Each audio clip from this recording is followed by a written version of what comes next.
Getting your hands on a PlayStation 5 or Xbox Series X this holiday season is sort of like, it's kind of like finding one of Willy Wonka's golden tickets at this point, right? If you're one of the many gamers unable to get one of the consoles since they launched, chances are you were not beaten to the punch by another person, but you were outmaneuvered by Scalper bot software. According to comicbook.com, PlayStation 5 scalpers have made approximately, look at that, $43 million on eBay this year, and they've sold more than 32,000 units, often at double the retail price. What advice and things to consider when you're trying to plan and buy one of these game consoles from a third-party gaming expert? Ajay Fry is joining us this morning. Nice to see you, Ajay. Oh, likewise, Lindsey. Thanks for having me. So let's get back to the basics. What is a scalper bot? Something less delicious than a scallop bot, that's for sure.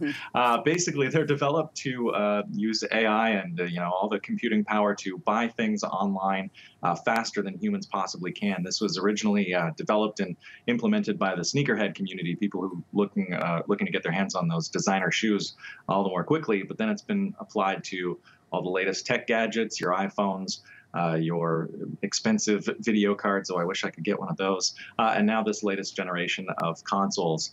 And you can't beat them. They can do 50,000 attempts at buying things, in an instant. So the average consumer, they're pressing refresh on your computer as much as you can, or on your phone as well, and your tablet, trying to get those next-gen consoles. Just can't compete with these bots. The retailers are trying their best to counteract this. In many places, they're even doing things like actually upping the price of the product and then offering consumers a discount code to greatly reduce it, so that's the people who have pre-ordered to receive those sort of things. But these bots, they're unbeatable by the average person. Yeah, and it's not illegal, but some people consider it unethical. What's your view on this?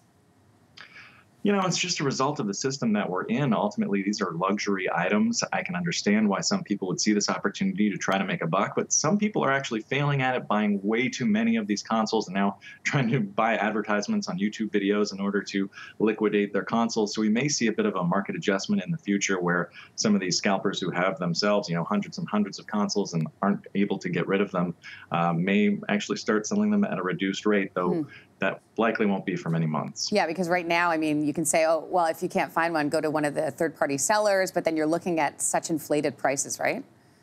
Yeah, they are selling them for sometimes double or triple the actual suggested retail price.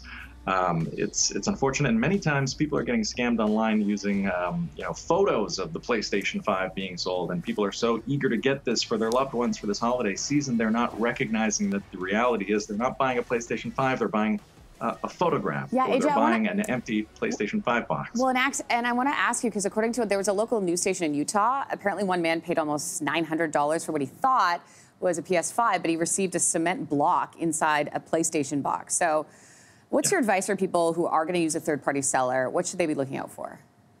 Well, for starters, if you're buying online, read that advertisement very carefully. Make sure that it says specifically this is a new console. You're getting the console. You're not just buying a picture or a box or some other scam. Read very carefully. And then otherwise, if you're meeting up with someone in person, set a price point that you're not willing to budge on, because we've had lots of reports of people arriving, meeting up with that person who's selling them, and then they say, well, yeah, now the price has gone up $300. And you're standing there and you're ready to make the transaction and you're realizing, oh, I don't know if I can go meet someone else. He actually has the real product right there.